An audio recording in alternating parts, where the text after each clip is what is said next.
Zahra can, Zahra can, Zahra can Ali, Ali.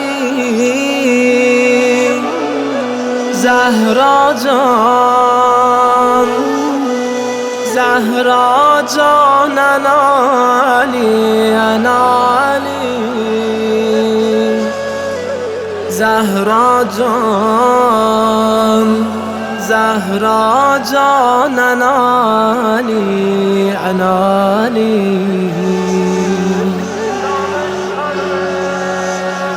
Danışkanım, denen mənə qəlbimdəki qəmləri işarə ver.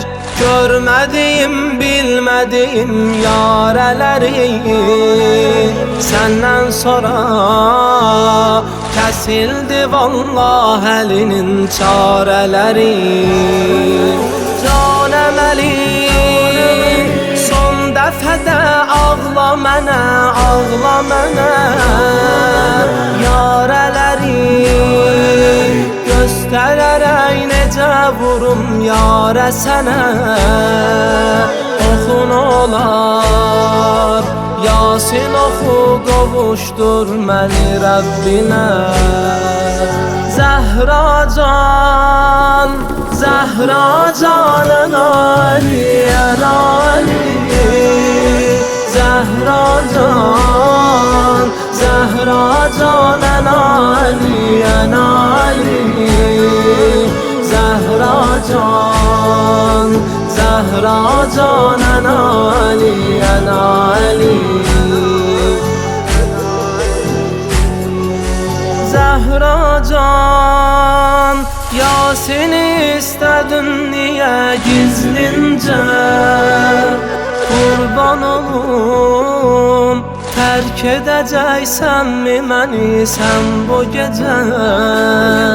Nə oldu ki, əlini tərk edib gedirsən beləcə? Canəm Əli, Həsəndən al küçədəki soraqları. Hüseynimin su ver gecə qurumasın dodaqları. Ağlama sən, qırıldı Zəhranın ömür budaqları.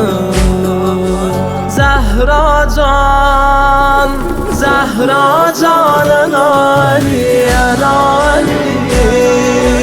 Zəhra can, Zəhra canın Ali, Ali. Zəhra can, Zəhra canın Ali, Ali. Ağlamasam necə dözüm Fatimə can bu möhnətə? Ağlamasam səbr eləyim denən necə müsibətə? Ağlamasam kim ağlasın Zəhra bu şəhadətə?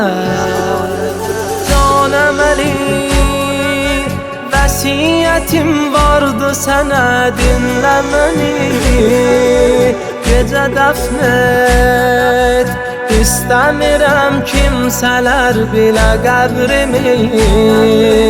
Tapşırıram sənə Həsən Hüseynimi, Zeynəbimi.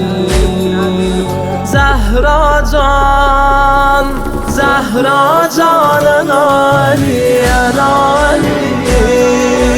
Zəhra can,